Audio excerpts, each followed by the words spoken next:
This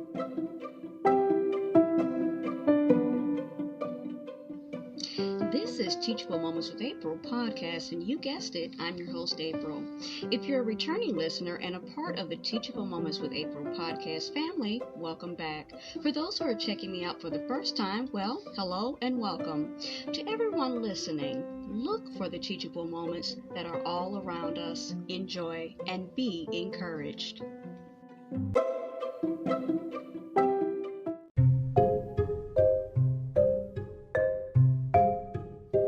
This is your host, April. So this is a continuation of the topic of our world in captivity.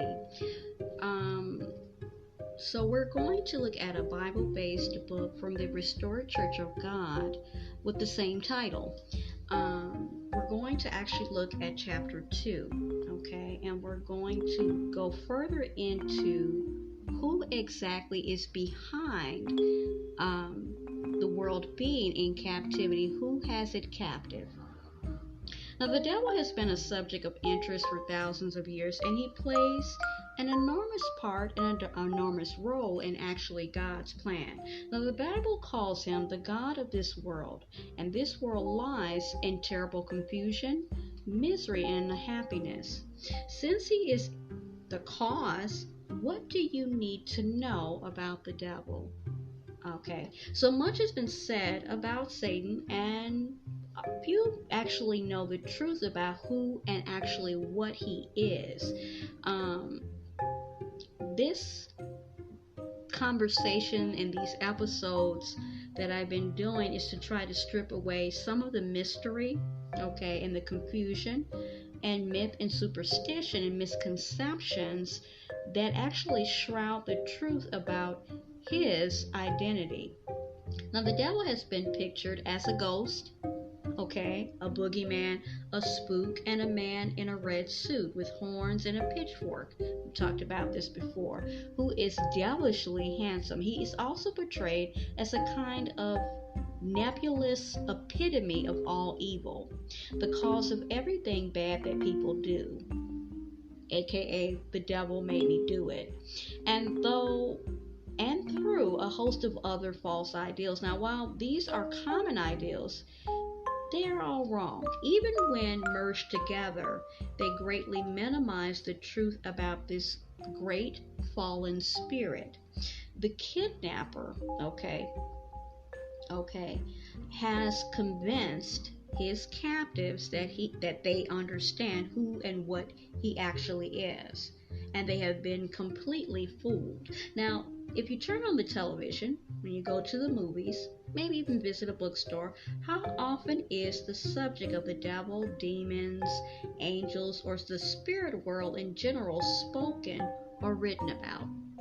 Whole television series are actually dedicated to these subjects, with more and more appearing all the time. Now, there are now authors who write almost exclusively about the spirit world, mixing a false understanding of actual prophecy actually into the plot line, and the legions of fans that purchase their every book. For example, Harry Potter, okay, the Harry Potter phenomena, okay.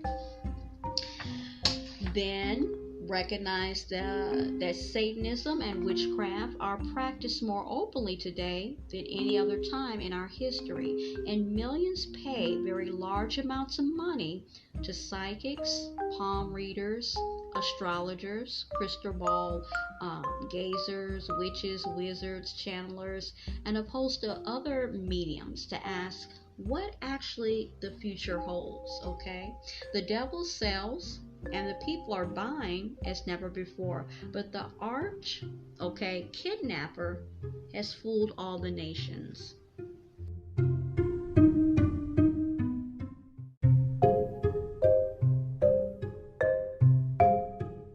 So basically, the Bible speaks of Satan, which deceives the whole world.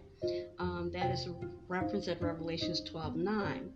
So, yes, the whole world. And this is actually, whether you realize it or not, a very staggering statement. But there it is, black and white in your Bible.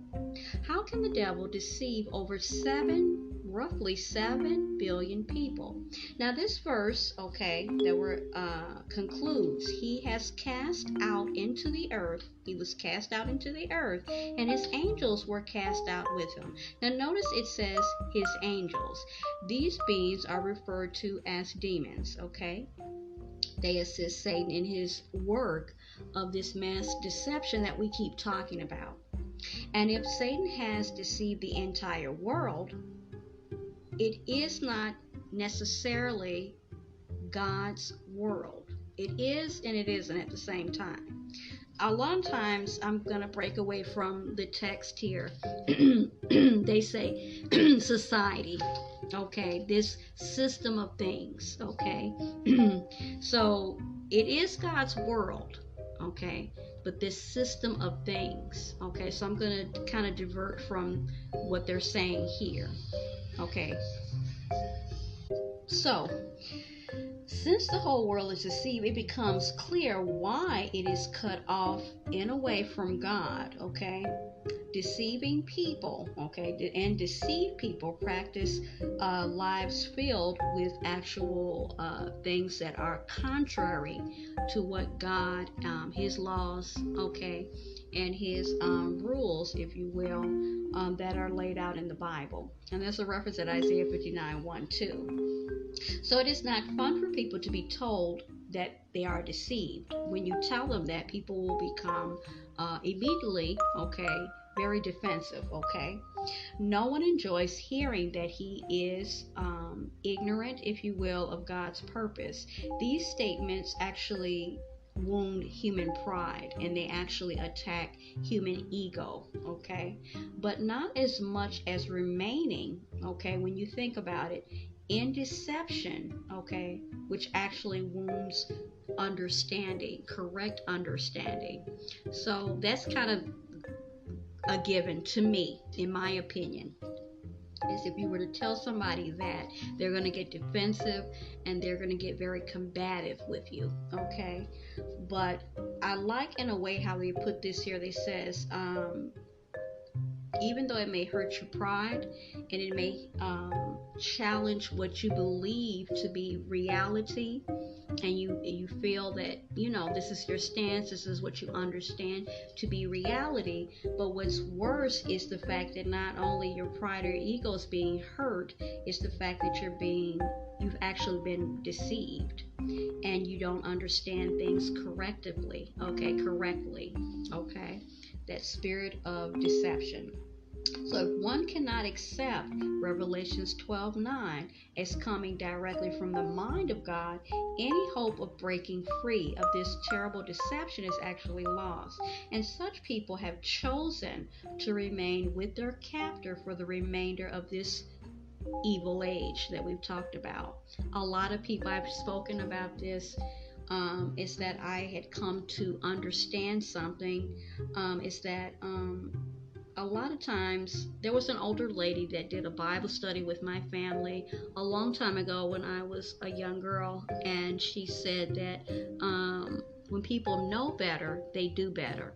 And I'm not saying that I don't believe that anymore, but I came to learn something else, is that there are a lot of times when you are presented with the truth, a lot of people will actually acknowledge it. They will see it as the truth, and they will turn right back around and embrace the lies. Okay, that's something that I had to learn as I got older. I always thought, and I still, I did that, okay?